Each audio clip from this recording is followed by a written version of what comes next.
Assalamualaikum warahmatullahi wabarakatuh.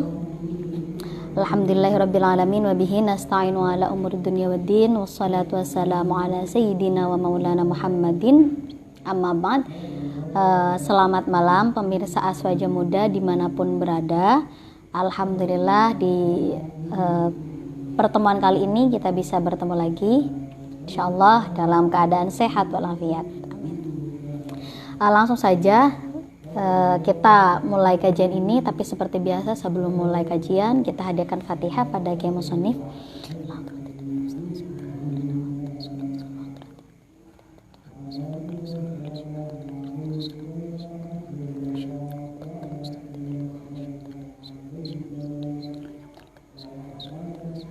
Al-Fatihah. A'udzubillahi minasyaitonir rajim. Bismillahirrahmanirrahim. Alhamdulillahirabbil alamin. Ar-Rahmanir-Rahim. Maliki Iyyaka na'budu wa iyyaka nasta'in. Ihdinas siratal mustaqim. Shiratal ladzina an'amta 'alaihim ghairil waladdallin. Baik teman-teman, di pertemuan kali ini kita akan membahas tentang zakat. Kalau kemarin kita membicarakan tentang murni hubungan kita dengan Tuhan, ya, dengan Allah, yaitu dalam masalah aspek peribadatan seperti sholat dan hal-hal yang berkaitan dengannya. Maka kali ini kita akan berpindah dari yang murni beribadah, ya, kepada hanya hubungan transendental. Sekarang kita akan membahas tentang bab zakat yang tidak hanya berhubungan transenden atau kita kepada Allah atau kepada Sang Khalik, tapi juga memiliki impact yang jelas pada kehidupan sekitar atau ada dimensi sosialnya gitu.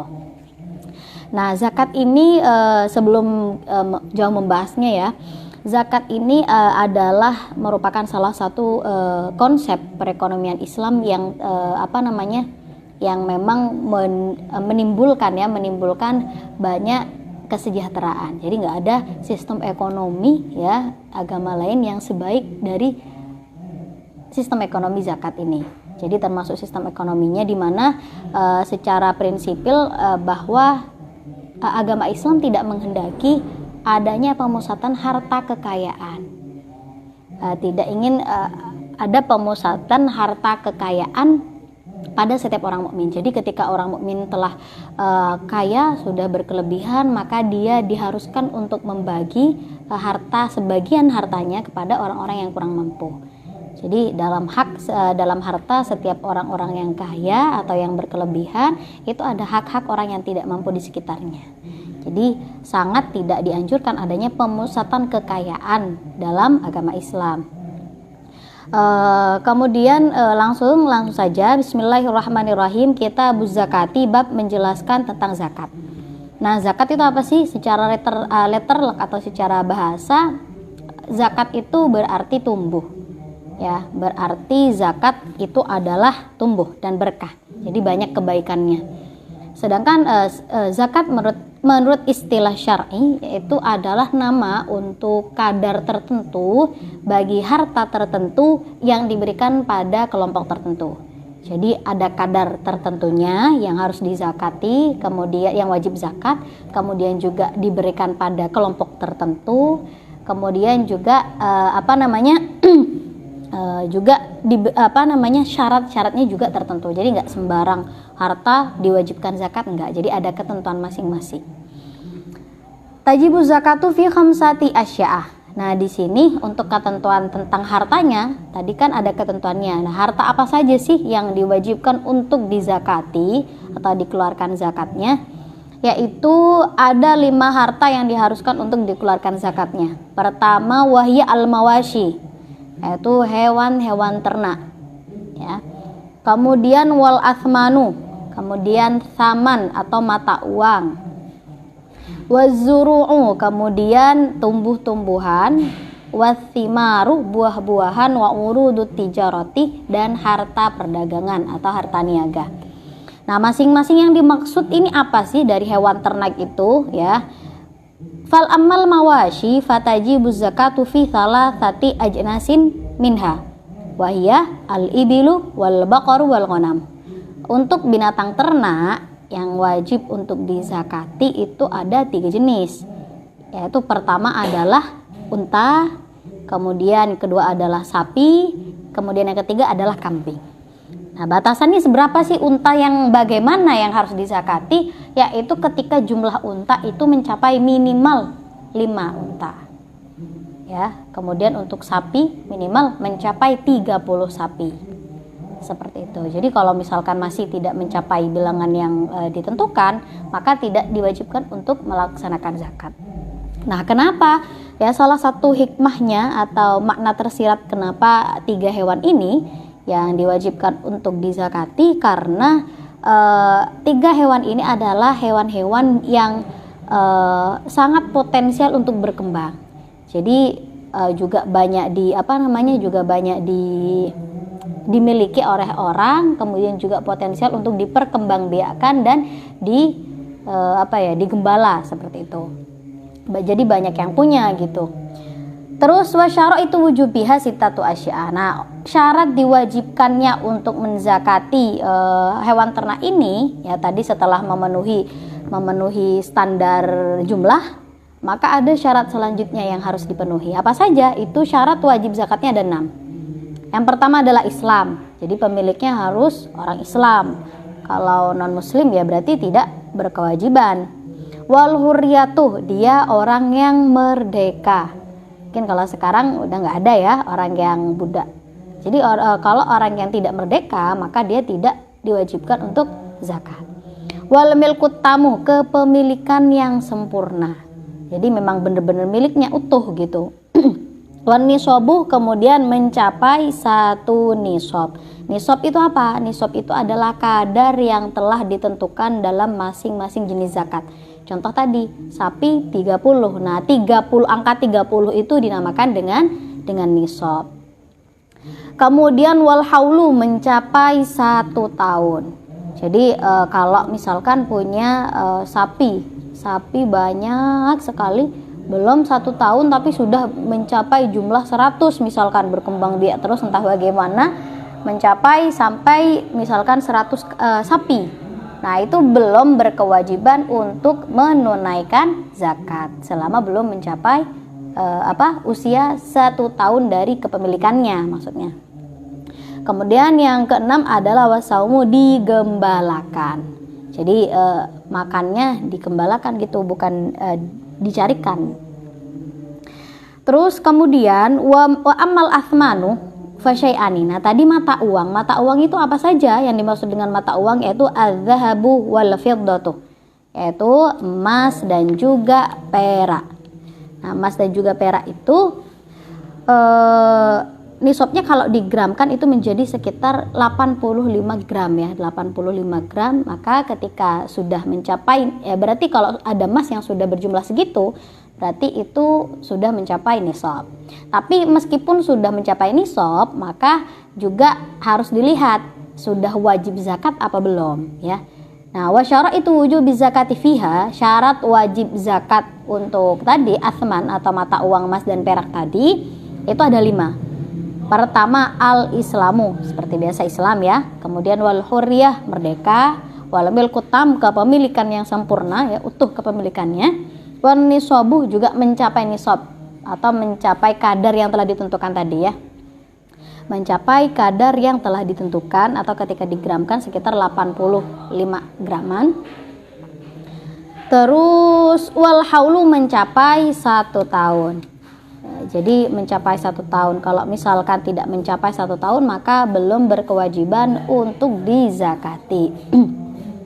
Wa amma zuru'u fatajibu zakatu fiha bi thalathati syara'ita. Tadi kan tanam-tanaman juga merupakan salah satu komoditas atau benda yang diwajibkan untuk dizakati. Nah, tumbuh-tumbuhan itu apa? Yaitu tumbuh-tumbuhan adalah sesuatu yang memang biasa ditanam oleh manusia dan merupakan termasuk dari makanan-makanan pokok yang bisa untuk disimpan.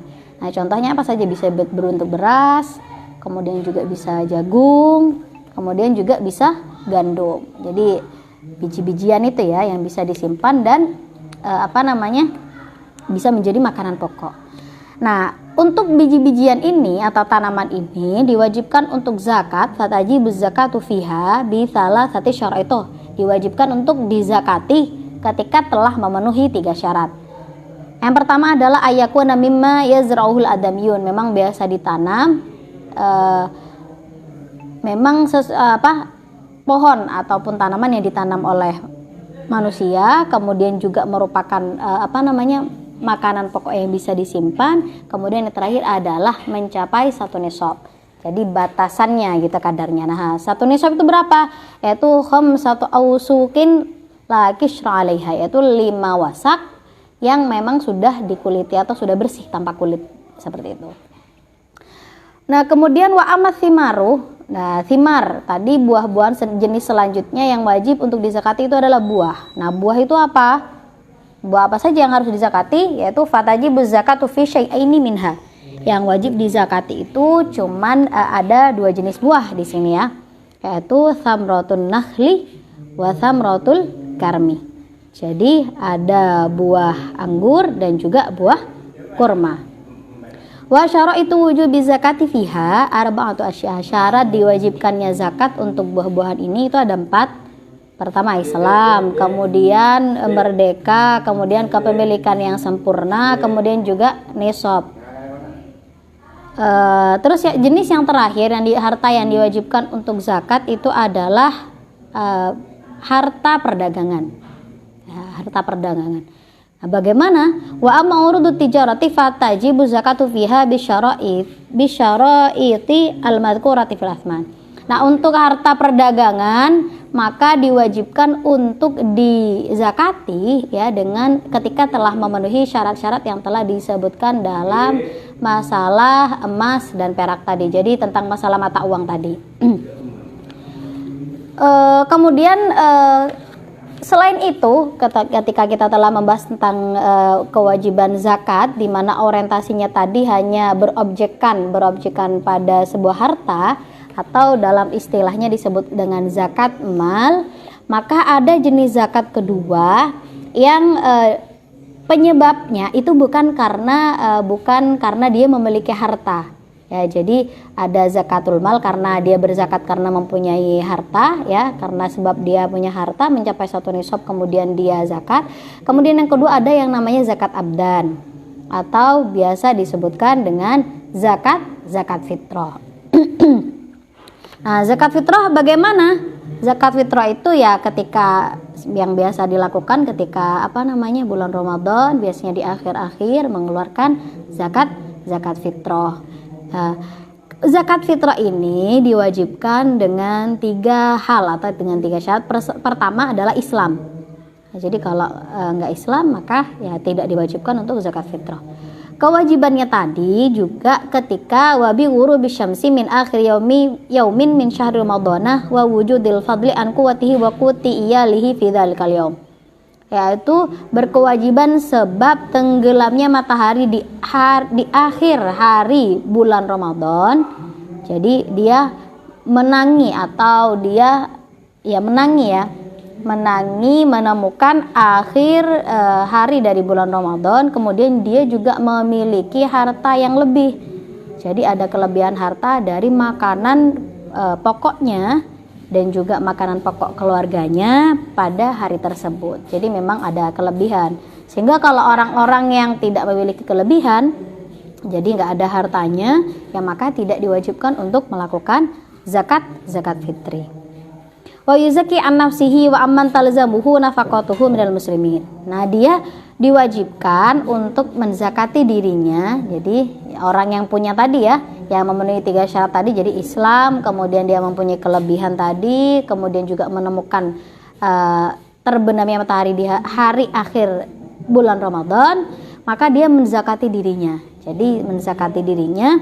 Begitu juga orang yang wajib dia nafkahi dari orang-orang muslim, misalkan seperti anaknya nggak punya pekerjaan ya, jadi memang dibiayai sedang mondok, maka dia wajib untuk dikeluarkan zakatnya ya. Kemudian so'an min kuti baladi, yaitu satu sok dari makanan pokoknya. Nah, satu sok dari makanan pokoknya. Wa qadruhu khamsatu artalin wa thuluthun bil iraqi. Kadar dari satu sok itu adalah 5 ritel atau dan sepertiga dengan ritel Irak. Atau kalau digunakan dengan timbangan Indonesia itu berarti sekira mencapai timbangan 2.400 gram ya, secara kira-kira. Kemudian untuk zakat ini mungkin itu saja. Sebenarnya untuk perkembangannya sekarang, perkembangan di Indonesia, zakat tidak hanya diberikan secara konvensional, secara tradisional ya. Kalau dulu kan cuma bisa memberikan pada tetangga-tetangganya, tapi kalau sekarang ada beberapa lembaga yang menerima untuk menjadi penyalur zakat, seperti misalkan Badan Amil Zakat atau lembaga-lembaga non lembaga-lembaga lain seperti itu. Jadi lembaga tersebut biasanya menjadi lembaga mediasi antara muzaki dan mustahik, di mana setelah zakat yang telah diberikan oleh muzaki itu dikumpulkan dan kemudian diberikan dan disampaikan pada para mustahik zakat itu sendiri. Mungkin ini saja yang bisa saya sampaikan dari materi ini. Kemudian kurangnya mohon maaf. Ihdinas siratal mustaqim. Assalamualaikum warahmatullahi wabarakatuh.